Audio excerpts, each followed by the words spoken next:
abi sen çıkmasana ben hallederim. Tamam oğlum yardım edeyim de çabuk bitsin işte ya. Ver.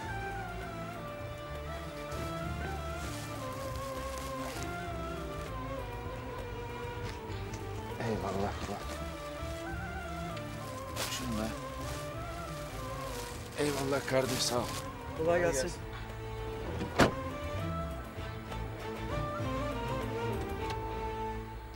İlyas. Oğlum sen ne zamandan beri depo olarak kullanıyorsun burayı? Ne zamandır derken... Vallahi abi işte 6 aydır falan böyle. Bunları üstüne atıyorum. At. İşte bizim yer biraz sapa ama adamlar memnun. İşte fazla mal geldikçe buraya stok yapıyorlar abi. İşte biz de 3-5 kuruş boş yeri değerlendirmiş oluyoruz. Ha. İyi. İyi.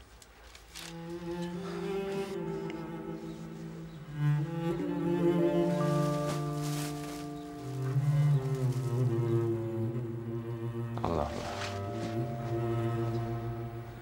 Nail abi.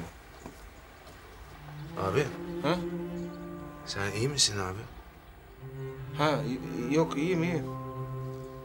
Ne bileyim böyle bir haller var. Dalgınsın falan. Abi. Aklın Ayşem'e takılıyor değil mi?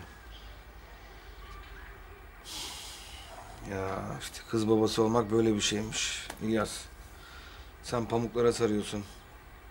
Gözünün bebeğinden sakınıyorsun. Birisi geliyor alıyor götürüyor senden. Erkek babası olmak farklı mı abi? O da aynı. Benim yalı kazığı da şimdi gelecek askerden. Kızın biri de alacak onu götürecek. Doğru söylüyorsun aslında. Aynı.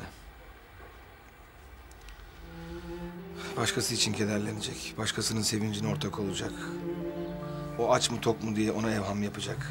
Başkasına çorba pişirecek. Ne yapalım? Herhalde hayatın kanunu bu. Bu. Bu. Abi çay olmuştur. Gel bir çay içelim ha. Hadi gidelim.